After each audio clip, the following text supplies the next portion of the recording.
ఆత్మబంధువులందరికీ నా యొక్క ఆత్మ ప్రణామములు. మాస్టర్స్, నేను మీ లలిత. ఈరోజు కూడా మనం మరికొంత జ్ఞానాన్ని గీతాయనం నుండి షేర్ చేసుకుందాం మాస్టర్స్. మొదటిగా మనం తెలుసుకోబోయే జ్ఞానం 2వ అధ్యాయంలోని 29వ శ్లోకం నుండి. మరి మొదటిగా ఆ శ్లోకాన్ని తెలుసుకుందాం. ఆశ్చర్యవత్ పశ్యతి కచ్చిదేనం ఆశ్చర్యవద్వదతి తదైవ చాన్యః ఆశ్చర్యవశ్చైనమన్యః శృణోతి శ్రుత్వాప్యేనం వేద న చైవ కశ్చిత్.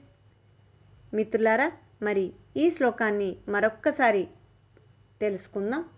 ఆశ్చర్యవత్ పశ్యతి కశ్చిదేనం ఆశ్చర్యవద్వదతి తదైవ చాన్యః ఆశ్చర్యవశ్చైనమన్యః శృణోతి శ్రుత్వాప్యేనం వేద న చైవ కశ్చిత్. మాస్టర్స్, మరి ఈ శ్లోకం యొక్క తాత్పర్యాన్ని ఇప్పుడు తెలుసుకుందాం. ఒకానొకడు ఈ ఆత్మను ఆశ్చర్యంగా చూస్తున్నాడు, మరొకడు ఆశ్చర్యంగా చెప్తున్నాడు, ఇంకొకడు ఆశ్చర్యంగా వింటున్నాడు. కానీ వినటం చేత ఆత్మను గురించి తెలుసుకోలేరు. మరి ధ్యాన వివరణను తెలుసుకుందాం మాస్టర్స్. ఈ లోకంలో యోగులు, జ్ఞానులు, ముముక్షువులు, అయోగ్యులు అని 4 రకాలైన మనుషులు ఉన్నారు. మనం మన కంటికి కనిపించే భౌతిక వస్తువులను మనస్సు, బుద్ధి, ఇంద్రియాల సముదాయం ద్వారా గ్రహిస్తాం. ఆత్మ అనేది భౌతికంగా కంటికి కనిపించే వస్తువు కాదు. ఆత్మను చూడగలిగే వాళ్ళు జగత్తులో చాలా అరుదుగా ఉంటారు. ఒక్క ఆత్మకే తప్ప మరి దేనికి ఉనికి అనేది లేనప్పుడు, ఆత్మ తనకు తానే స్వయంగా దర్శించేటప్పుడు ఆత్మ ఒక్కటే ఉంటుంది. చూసేవాడు అని కానీ, చూడబడేది అని కానీ వేరువేరుగా ఏమీ ఉండవు. అది ఒక అలౌకికమైన, అద్భుతమైన, అరుదైన అనుభూతి. జ్ఞానచక్షువును సంతరించుకున్న యోగులు, ఆత్మజ్ఞానం కలిగిన యోగులు బయట నుండి చూసే వారికి కళ్ళు మూసుకున్నట్లు కనిపిస్తారు. కానీ లోపల మాత్రం ఆశ్చర్యకరమైన ఆత్మానుభూతిని తన్మయత్వంతో దర్శిస్తూ ఉంటారు. మరి బ్రహ్మానందాన్ని అనుభవిస్తూ ఉంటారు. అటువంటి ఆత్మ దర్శన అనుభూతిని మాటల్లో వర్ణించడం దుర్లభం. ఎందుకంటే ఆత్మకు సమానమైన వస్తువేది ఈ లోకంలో లేనే లేదు కనుక దానిని వర్ణించలేము. అందుకే ఆత్మజ్ఞానులైన వాళ్ళు దానిని వర్ణించడానికి ప్రయత్నించినప్పుడు కూడా తన్మయత్వంతో వివరించగలిగినంత మాత్రమే వివరిస్తూ ఉంటారు. వారు దివ్య చక్షువు ద్వారా చేసిన ఇతర లోక సంచార విషయాలను ఆశ్చర్యకరంగా వివరిస్తుంటే ముముక్షులైన వాళ్ళు ఆత్మజ్ఞానుల చుట్టూ చేరి అంతే ఆశ్చర్యంతో, ఆనందంతో వింటూ ఉంటారు. అటువంటి అనుభవాలకై తాము కూడా తహతహలాడుతూ ఉంటారు. అయితే ఆ జ్ఞానులు చూసినది, చెప్పింది మాత్రమే ఆత్మ గురించి తెలుసుకోలేమని వారికి ఖచ్చితంగా తెలుసు.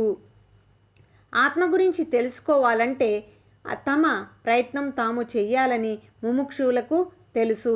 కనుక వారు ధ్యాన సాధన ద్వారా ఆత్మజ్ఞానాన్ని సంపాదించగలరు.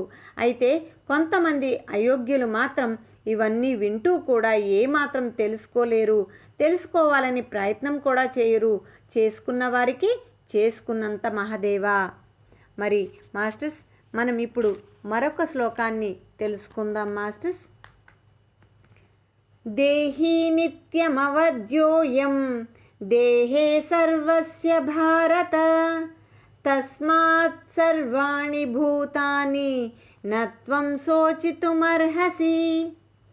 మాస్టర్స్, మరి ఈ శ్లోకాన్ని మరొక్కసారి తెలుసుకుందాం. దేహి నిత్యమవద్యోయం దేహే సర్వస్య భారత తస్మాత్ సర్వాణి భూతాని నత్వం శోచితుమర్హసి.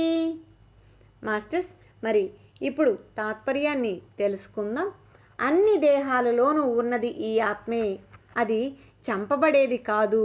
కాబట్టి అర్జున, ఈ జీవుల కోసం శోకించడం అనేది తగని పని. మిత్రులారా, ఇప్పుడు ధ్యాన వివరణ తెలుసుకుందాం. దేహి ఎప్పటికీ వధింపబడదు. వధింపబడేవి ప్రాణుల శరీరాలే. కనుక ఇంకెందుకు దుఃఖం? ఆత్మ ఏ కాలంలోనూ ఏ సాధనం ద్వారానూ నశించనప్పుడు దుఃఖించడం అనవసరం. దేహ భావన వల్ల దుఃఖం, ఆత్మ భావన వల్ల దుఃఖరాహిత్యం పరంపరగా కలుగుతాయి. కనుక ఏ ప్రాణి యొక్క పరిస్థితి గురించి ఏడవడం అనేది ఒకానొక అజ్ఞాని యొక్క చేష్ట. ఆత్మవత్ అజ్ఞానిగా ఉన్నంతకాలం ఎవరికైనా ఎప్పుడూ శోకమే. ఆత్మవత్ జ్ఞానిగా అయినప్పుడు ఇక ఉన్నది అంతా ఆనందమే. కనుక ఒకానొక ఆత్మజ్ఞానిగా మారమని శ్రీకృష్ణుల వారి ఉద్బోధ. మాస్టర్స్, మరి మనం ఈరోజు కూడా అద్భుతమైన జ్ఞానాన్ని తెలుసుకున్నాం. మరి తెలుసుకున్న జ్ఞానాన్ని మనం అందరికీ మనకి సాధ్యమైనంత వరకు పంచుదాం మాస్టర్స్. ఎందుకంటే పంచిన కొద్దీ పెంచబడుతుంది. అది సంపదైనా, మంచైనా, చెడైనా.